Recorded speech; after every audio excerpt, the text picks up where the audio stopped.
The island of Sodor is surrounded by beautiful blue sea.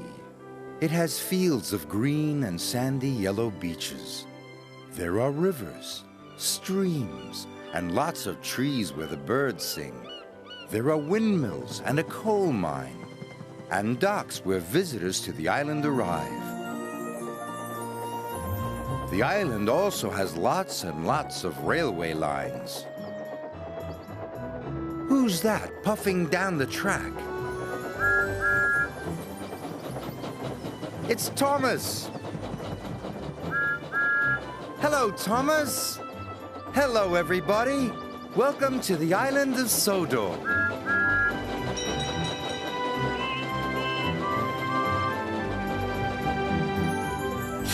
Follow that flower.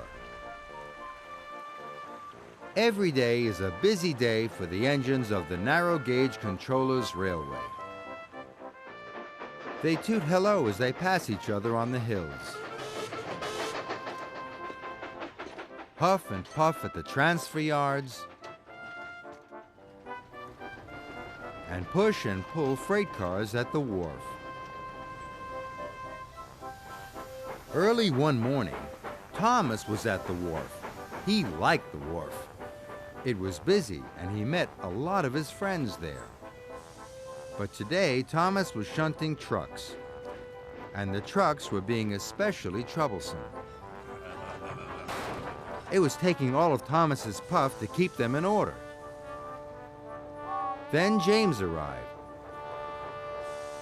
"I am to collect a car of flour to make cakes and bread for the children's Harvest Festival supper," tooted James. "I wish Sir Topham Hatt had given me that job," chuffed Thomas. "It would be so much more fun than shunting troublesome trucks." James was feeling very pleased with himself. "First, I have to take on water," he whistled grandly. "Please shunt the flour car over for me, Thomas." Thomas didn't want to shunt any more cars. It meant his job would go on for even longer. "Bossy boiler," he puffed. Thomas found the flour car outside the warehouse. He wanted to move James's car as quickly as he could, so Thomas wasn't taking care. He biffed the car very hard, and the door came loose. But Thomas didn't see. An idea had flown into his funnel. "I'll hide James's car. Then Bossy Boiler will have to find me." Thomas thought hide and seek was a grand idea. James came back from the water tower. He saw Thomas in the distance, and James saw that falling from the car was a trail of flour. "Stop, Thomas!" whistled James. "Flour is falling out of your car!" But Thomas was too far away to hear. Thomas puffed into the warehouse to find somewhere to hide. More and more flour fell from the car. James chased after Thomas. Thomas heard him coming.